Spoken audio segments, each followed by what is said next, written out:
My name is Sofia, and the night Bianca Rosetti smiled across the Bellini dinner table, everyone in that mansion thought they were watching a future queen take her place. Nobody knew that one forgotten phone call, one open line, and one woman's silent refusal were about to tear that future apart. I was not born into power. I was not raised around men with guards and enemies and black cars waiting outside iron gates. I came from a narrow street above a bakery where mornings smelled like warm bread and sugar, where people borrowed salt from each other and learned bad news through thin walls before they ever heard it from the family it belonged to. My mother cleaned hotel rooms until her knees swelled every winter. My father drove a taxi at night and slept through most afternoons. We never had money that stayed long. But we had rules. Keep your word, protect your dignity, and never let hunger teach you cruelty. By the time I was 32, I had already lived more disappointment than romance. Years earlier, I had been engaged to a man named Marco. He was decent, gentle, the kind of man who saved bus receipts and dreamed of simple things. A 2-room apartment, a wedding before Christmas, a quiet life that smelled like soap and tomato sauce and ordinary peace. Then my younger sister and her husband died in a road accident, leaving behind their newborn son, Luca. And in 1 week my whole life changed shape. Everyone had advice. None of it kind enough to remember I was grieving too.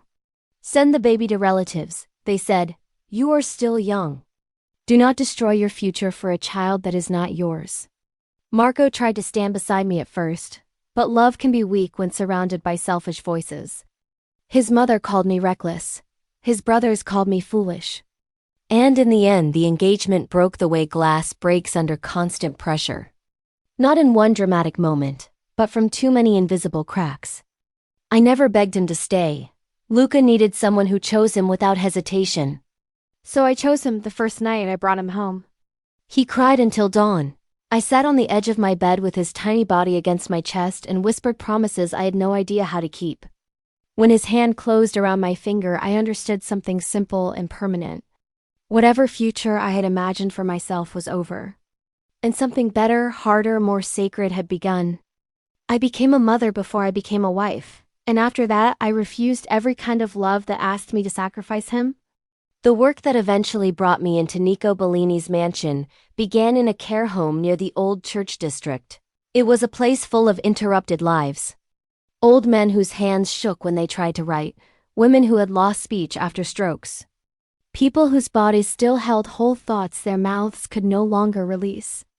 At first I was terrible at it. I misunderstood blinks, misread gestures, guessed too quickly.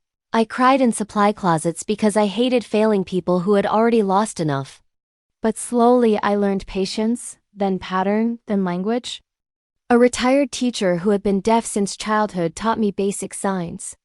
A former pianist taught me how frustration looked before it became rage. A widow who could no longer speak taught me that silence is never empty. Silence is crowded with fear, memory, dignity, anger, love. And if you are patient enough, silence will tell you more than words ever do. That was why the Bellini household found me. They did not need an ordinary maid. They needed someone who could understand Donna Elena Bellini, the mother of the most feared man in the city. A woman who could no longer speak, whose hearing was badly damaged, whose body had been left alive after violence had stolen the rest. When the housekeeper interviewed me, she placed a wooden communication board on the table. Letters, simple words, shapes, symbols. She watched my face carefully and asked if I knew how to use it. I told her yes. Then she asked if I could work with someone who did not trust strangers, did not forgive incompetence, and did not have the strength to repeat herself. I told her trust is never given to caretakers on the first day. It has to be earned. She nodded once, and by the next morning I was inside the Bellini mansion. Nothing in my life had prepared me for that house. It stood behind black iron gates on a hill above the city, with cameras hidden among roses and guards who never seemed to blink. Everything inside gleamed, marble floors, polished silver, crystal light, but none of it felt warm. The place was too perfect. And perfection in houses like that is usually just another word for control. Donna Elena lived in the east wing in a large bedroom with tall windows and pale curtains. The first time I saw her, she was seated near the glass in a blue robe, silver hair brushed carefully to one side. Hands folded in her lap like someone had arranged her there and forgotten she was a person. But when she looked at me, I understood immediately that she was not weak. She was imprisoned inside a body everyone else had learned to underestimate. I placed the board within her reach. Then introduced myself with the simplest sign I knew, Sofia. Her eyes sharpened. And after a long pause, she tapped the wood twice. The housekeeper whispered, "That means thank you." I tapped twice back. That was the first crack in the wall around her. Over the weeks that followed, Donna Elena and I built our own language. 2 taps meant yes, 1 slow tap meant no. Fingers brushing the silver cross at her throat meant someone was lying. A closed fist meant pain. Eyes shifting to the door meant she wanted the room empty. A flat palm on the blanket meant exhaustion. A long blink meant memory, the kind that hurts. Most people in the mansion thought care meant feeding her, dressing her, keeping her presentable. But real care meant listening to the woman inside the damage. And once she realized I was willing to do that, she trusted me more than anyone else in the house. Including, at times, her son, Nico Bellini, terrified everyone. Even before I met him, I knew his name the way everyone in the city knew it. Quietly, carefully, as if saying it too loudly might bring him to the door. People called him Ruthless. People called him untouchable. People said businesses collapsed when he lost patience. That men disappeared when they betrayed him. That judges looked twice at sealed envelopes and changed their minds. Then I saw him with his mother. Every morning he came to her room alone. No guards, no entourage. He knocked once, waited to be acknowledged. Then crossed to her chair and kissed her forehead like a son who still remembered what he had been before power hardened the rest of him. "Good morning, Mama," he always said. With her he was quieter, smaller somehow. And when she signed or tapped or pointed, he looked to me and said only, "Tell me exactly." Not tell me what will calm her. Not tell me what is convenient. Exactly. The first time I translated one of her scoldings, I expected anger. Instead, he lowered his head and accepted it with the humility of a guilty child. That was when I understood why Donna Elena's approval mattered more than any business alliance. Nico loved his mother with the kind of devotion that leaves a wound in the middle of a powerful man. And that wound could still control him. It also explained the rule everyone in the mansion knew. Nico would never marry a woman his mother refused to bless. That rule was the wall Bianca Rosetti kept crashing against. The first time I saw Bianca, she arrived wrapped in pale fabric and expensive perfume. Smiling the way women smile when they have spent years practicing how to look harmless while wanting everything in the room. In front of Nico she was flawless, gentle hands, soft voice. Kisses on Donna Elena's cheek. Flowers, compliments, careful concern. But Donna Elena's fingers tightened on the armrest the moment Bianca touched her. I saw it, Bianca saw that I saw it. And from that day on she never looked at me as if I were invisible again. In front of Nico, Bianca played the devoted future daughter-in-law. She asked about meals, blankets, medicine, doctors. But when he left the room, the sweetness drained out of her face as if someone had pulled a curtain aside. She stood too close to Donna Elena, moved the board farther away than necessary, adjusted pillows with unnecessary force, whispered cruel things to a woman she assumed could not defend herself. One afternoon, while fixing her lipstick in the mirror, she said softly, "He will marry me whether she likes it or not."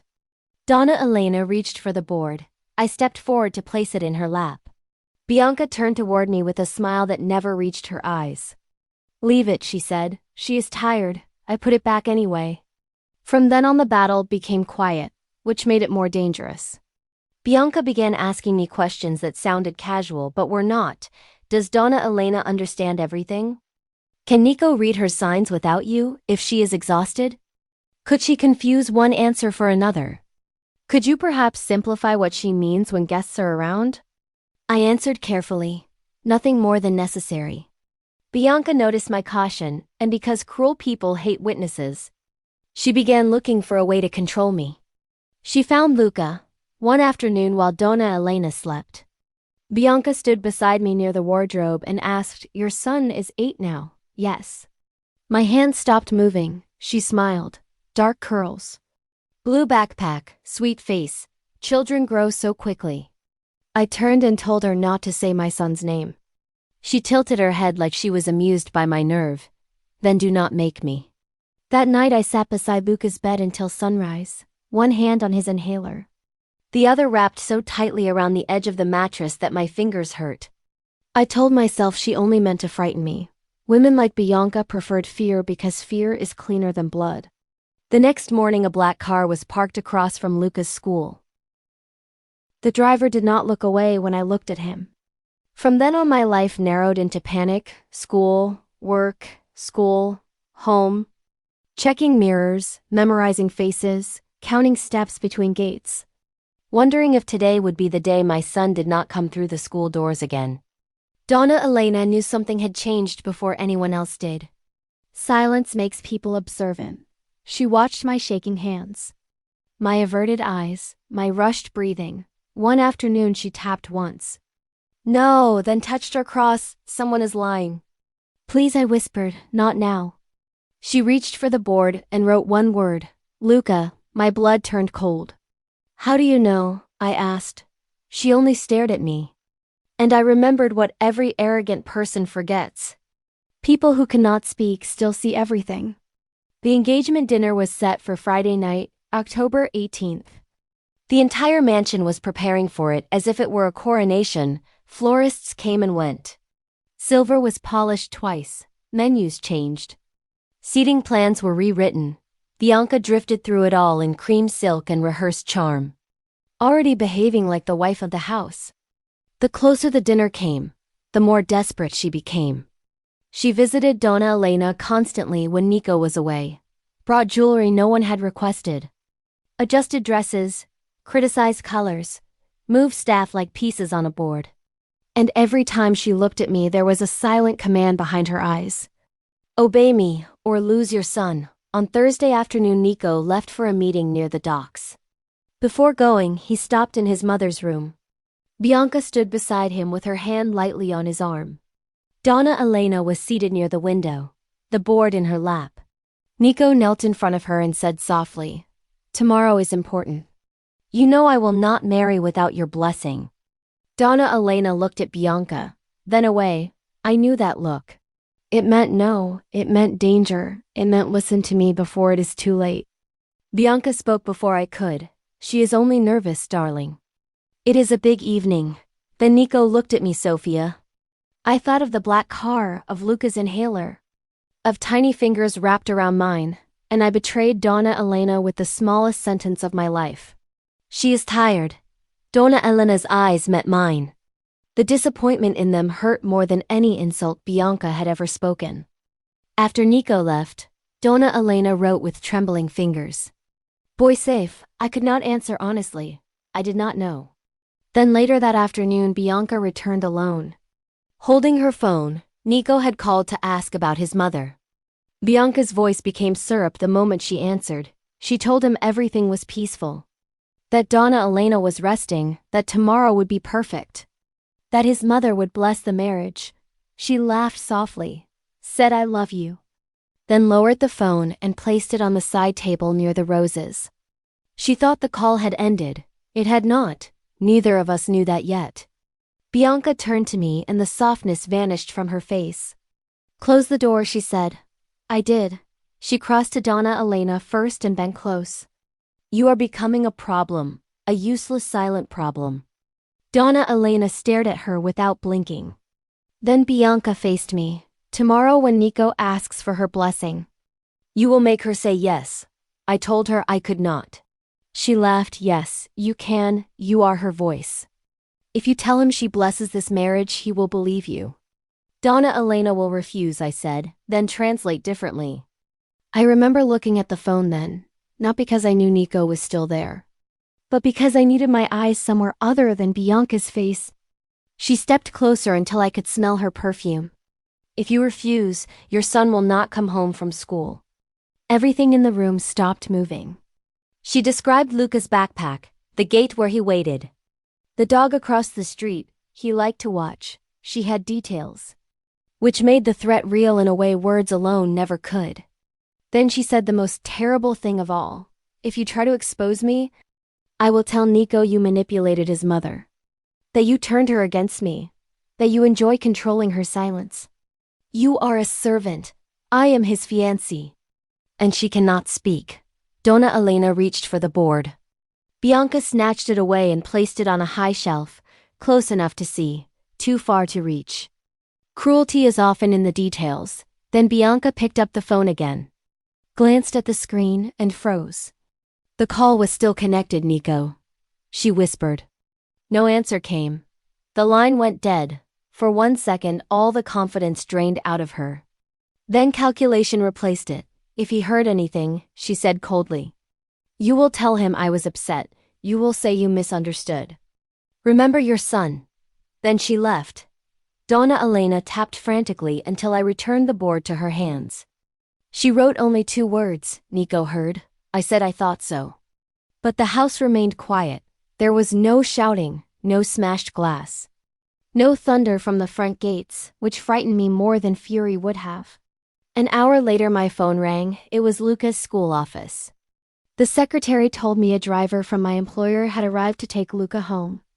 My heart nearly stopped. I demanded that no one release him. Then she said, Mr. Bellini is here himself. When Luca came to the phone, his small voice was calm, Mama. A tall man bought me a sandwich. I had to grip the windowsill to stay standing. By nightfall, Luca was safe in a guarded Bellini apartment with Rosa, an older woman Donna Elena trusted. Nico had moved faster than Bianca could. And I finally understood what made men fear him. His anger was never noisy. It was exact. At 9 a guard came for me. Don Bellini wants you in the library. The library smelled like leather, smoke, and decisions that never got reversed. Nico stood by the window with his sleeves rolled up. On the desk lay a phone, a small recorder, and a photograph of Luca outside school. I nearly stopped breathing at the sight of it. Your son is safe, Nico said before I could ask. Did you hear everything? I asked. I heard enough. There was no shouting in him, only something colder. Grief mixed with precision. Shame burned through me. I should have told you, yes, he said. And because it was true, it hurt more than anger.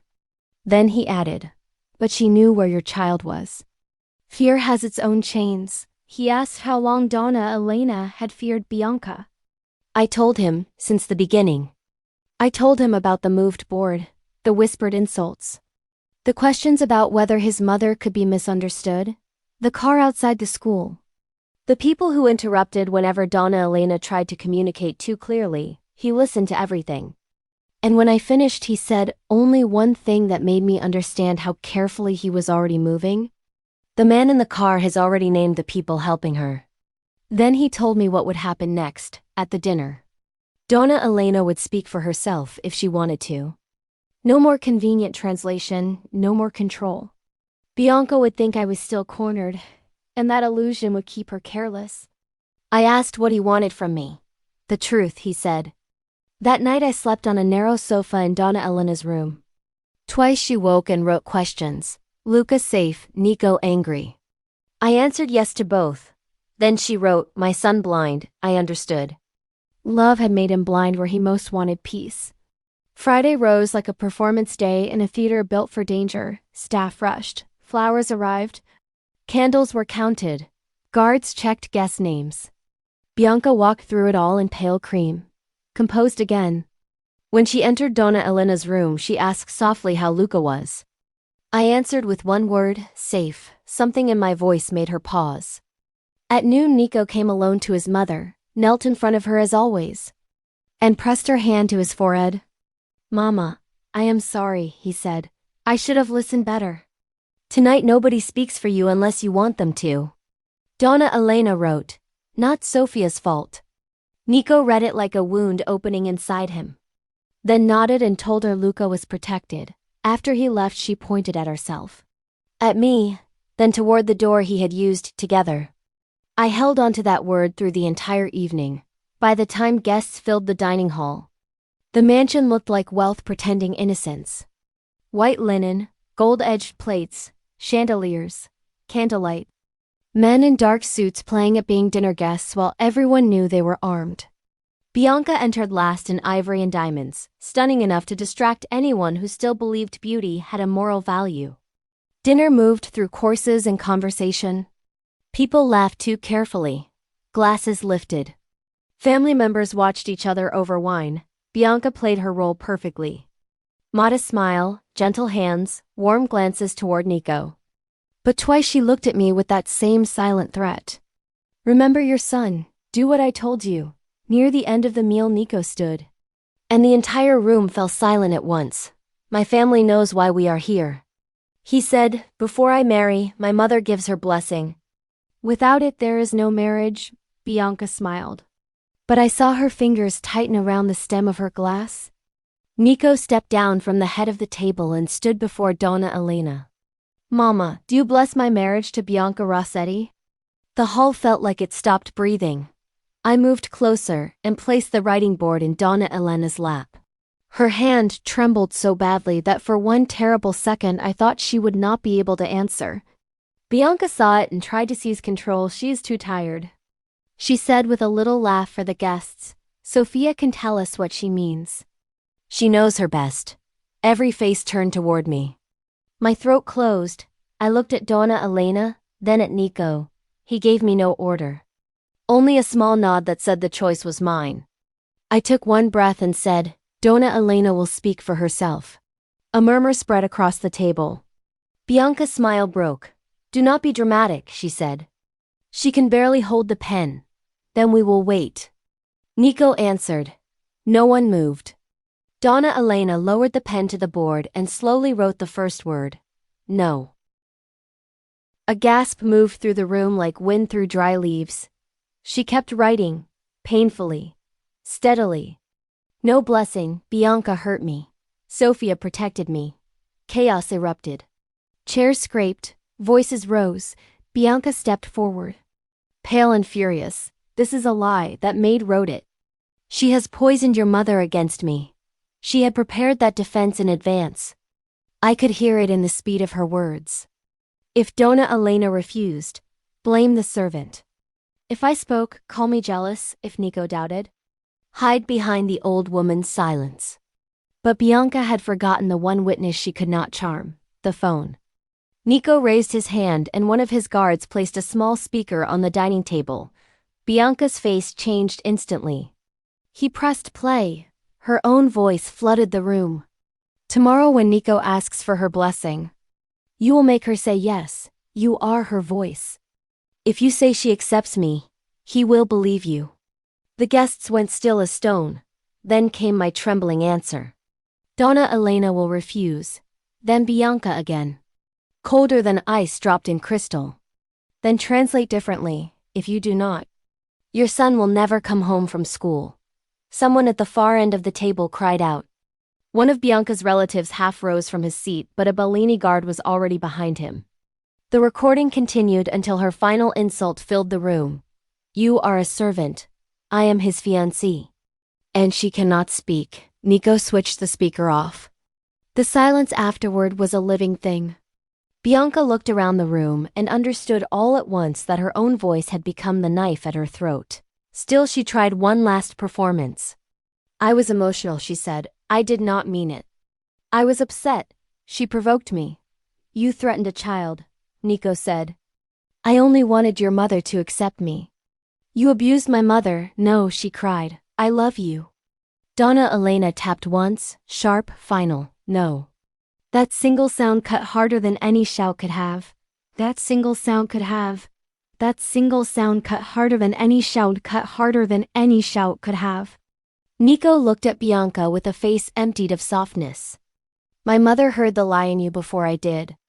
Her tears changed then, no longer elegant, no longer useful. Desperate people always become uglier when the room stops believing them. Everything I did because I was afraid of losing you. You never had me, he said. Then he removed the engagement ring from her finger himself, slowly. With finality so complete that even her family knew the scene could not be undone. Take her out, he ordered. That was when Bianca screamed. First rage, then words.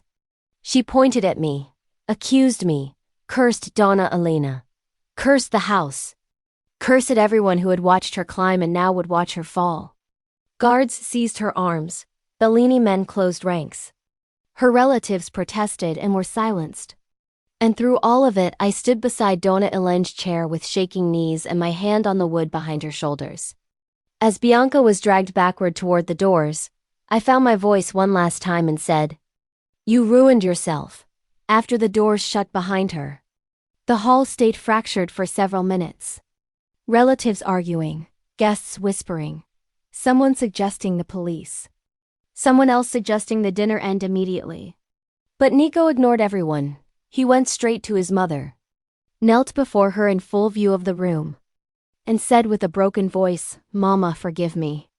Donna Elena touched his cheek and tapped twice. Yes, that was how she forgave, not with speeches, not with spectacle. Just mercy in the smallest sound. Later that night, after the last guest had gone and the mansion was finally quiet, I found Nico outside his mother's room, his tie loosened. His face exhausted in a way I had never seen before. He asked if Luca was sleeping. I told him Rosa had fed him too much cake and he had declared rich people afraid of normal plates. For the first time that day, Nico almost smiled. Then he told me Bianca would be gone before sunrise. I did not ask where.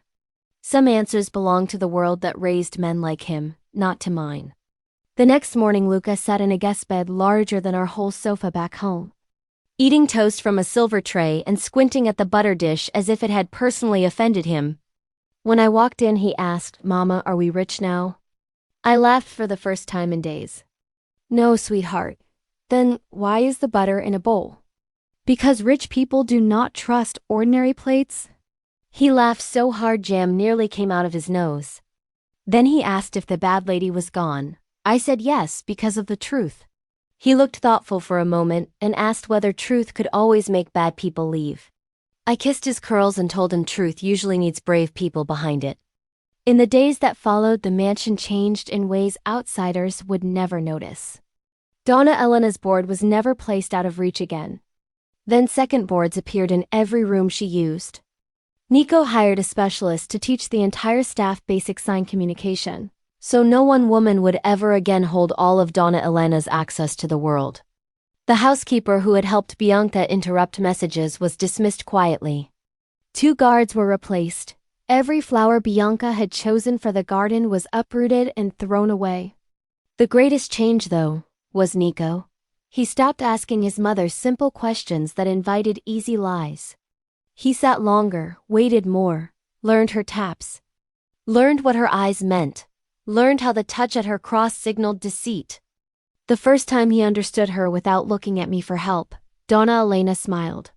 And I watched his whole face soften under the weight of that tiny victory. It would have been easy to say that after Bianca's fall everything became safe. But safety is not built in one night. Fear does not leave because one enemy is gone. It lingers in the body like winter damp, especially when you are a mother. So I planned to leave. Luca needed peace. And I was not sure peace could exist in a house built by men like the Bellinis. I told Donna Elena first. She listened, then wrote slowly. "You leave because afraid?" "Yes," I told her. She wrote again. "Good mother afraid." Then after a pause, "Do not let fear choose whole life." I had no answer ready for that. That afternoon, Nico asked to speak with me in the garden. It was the first time I had stood there for myself instead of as part of Donna Elena's routine. The roses were trimmed too neatly, the fountain water too still. And Nico waited by the stone path with the careful distance of a man who had learned not to corner wounded things. "My mother says you want to leave." He said, "Your mother sees too much, she sees correctly." I told him Luca deserved a life untouched by this world. He did not argue. He said only that if I wished to go, he would arrange work elsewhere. New papers if necessary, pay until I was settled. He did not frame it as charity, which made it harder to dismiss. Then he said something that changed how I looked at him.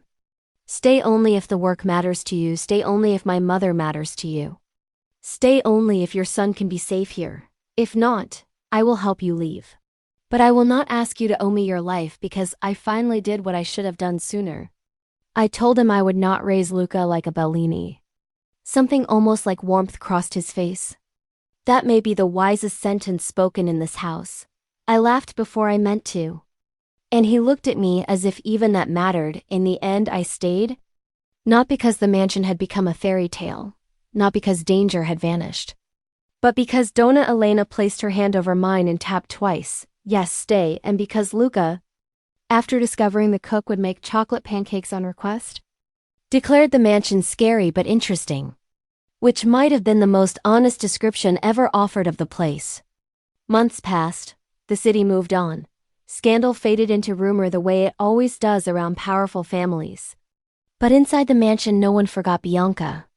And no one forgot what had nearly happened to Donna Elena. To Luca, to me, my relationship with Nico did not become love overnight. First it became respect, which is rarer and more durable. He respected that I did not flatter him.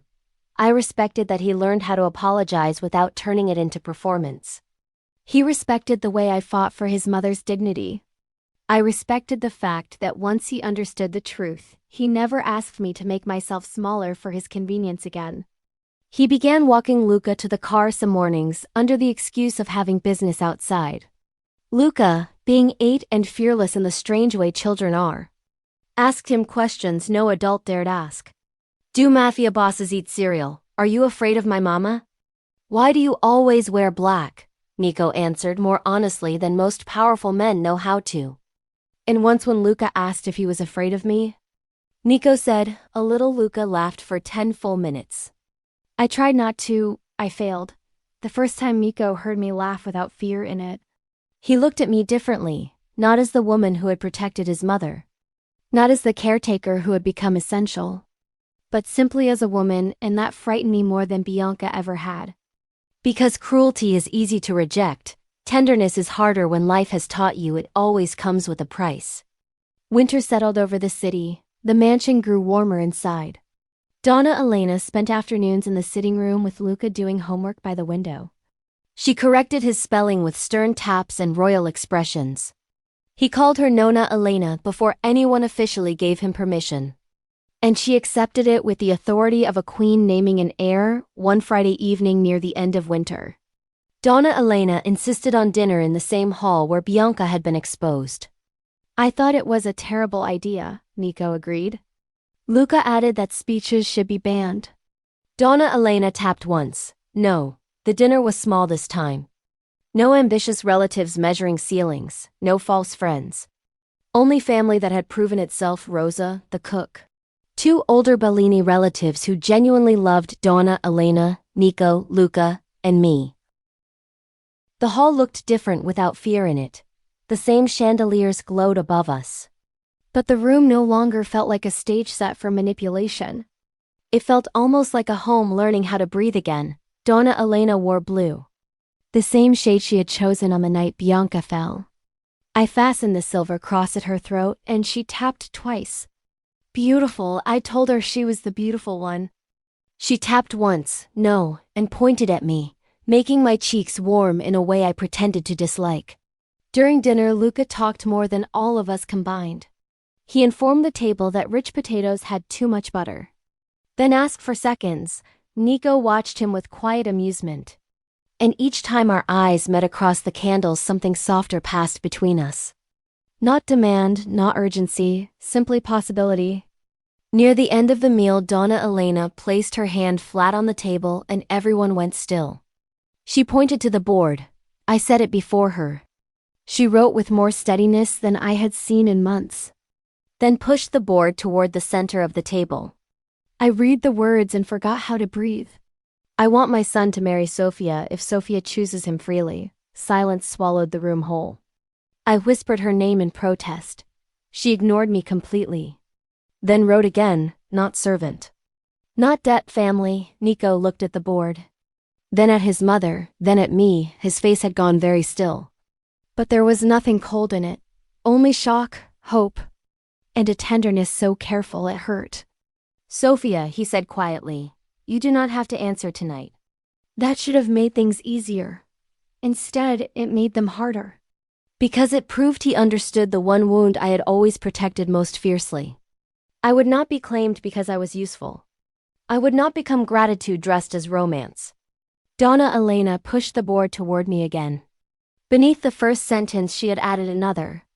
My son needs a woman who tells him truth. Sofia needs a man who will never ask her to abandon her child. Luca looked from the board to Nico and then to me, his eyes wide. Mama. Is Nona Elena asking if Don Nico can be my father? No one moved for a heartbeat. Then Nico answered before I could. Only if your mother wanted that, and only if you wanted it too. Luca squinted at him like a tiny lawyer preparing terms. Would I have to wear black? Rosa turned her laugh into a cough. I pressed my lips together. Nico said, No. Could Mama still tell you when you are wrong? She already does, Nico replied. Would Nona Elena stay with us? Donna Elena tapped twice so hard the board shifted. Yes, Luca considered all this with solemn importance. Then nodded. Then maybe it is okay. The room softened all at once, but my eyes were burning. I looked at Donna Elena and told her she was asking too much. She tapped once, no, then wrote. Blessing before asking your choice, always. Nico stood and came around the table, but he stopped a few steps away from me. As if even distance could be an act of respect. My mother is bold, he said softly. Your mother is dangerous, I answered. Donna Elena tapped twice, yes. A faint smile touched his mouth, then he grew serious. I will not pretend I deserve you because my mother says so. I will not pretend my world is clean. It is not, but if one day, not tonight unless you want it. If one day you could see a life beside me, I would spend the rest of mine proving that neither you nor Luca would ever stand alone again. I looked at Luca, my first promise, then at Donna Elena, who had once been trapped in silence and somehow still taught the whole house how to listen. Then at Nico, a man feared by the city, standing in front of me with no command in him at all. I spent years refusing any love that asked me to give up my son. I said, I would never ask that, he answered. And I will never become part of this family because of pity. Or debt or gratitude, then if you ever say yes. Say it only because you want me. My hands trembled, not from fear this time, but from the terrible beauty of being offered something without being cornered into it. Then not one day, I whispered tonight. The disbelief in his face was so honest it nearly undid me. But slowly I added, with truth, with Luca. With your mother, with nothing hidden, with no secrets moved out of reach. Donna Elena tapped twice, then twice again. Until Luca laughed and told her she was celebrating too loudly. Nico came closer then. Slowly enough that I could have stepped back if I wanted, I did not. He took my hand the way a careful man receives something precious. Not the way a powerful one claims a prize. And when he pressed his lips to my fingers, the whole room seemed to exhale. Luca made a dramatic face. Do I have to watch this? Donna Elena tapped once in his direction, no, then pointed to his cake. And the problem was solved immediately, months later. When Nico placed a ring on my finger in the garden behind the mansion. The sky was clear and the roses were open. Donna Elena sat in the front row wearing blue with Luca beside her holding the writing board like it was a sacred legal document. There were no false allies, no ambitious families. No woman in white pretending love while calculating power, only sunlight, trusted people. And the quiet certainty that truth had built something stronger than fear ever could. When the priest asked for blessing, Donna Elena lifted the board and wrote in slow, steady letters. Family is who protects your voice when the world refuses to hear you. Nico bowed his head. I held Luca's hand. Donna Elena tapped twice. Yes. People say Bianca lost everything because she forgot to end a phone call. That is only part of the truth. She lost because she mistook silence for weakness. Because she thought a servant could be frightened into betrayal forever. Because she believed a voiceless mother could be ignored. Because she thought a child could be used as leverage and no one would answer her for it. She was wrong. Donna Elena could not speak. But she still said no, I was afraid. But I still told the truth, Nico was powerful. But he finally learned that power means nothing if you cannot hear the people you love. And Luca, with his curls and questions and stubborn brave little heart, reminded all of us why courage matters in the first place. I entered that mansion as a quiet caretaker hired to protect another woman's voice. I never expected to find my own there too.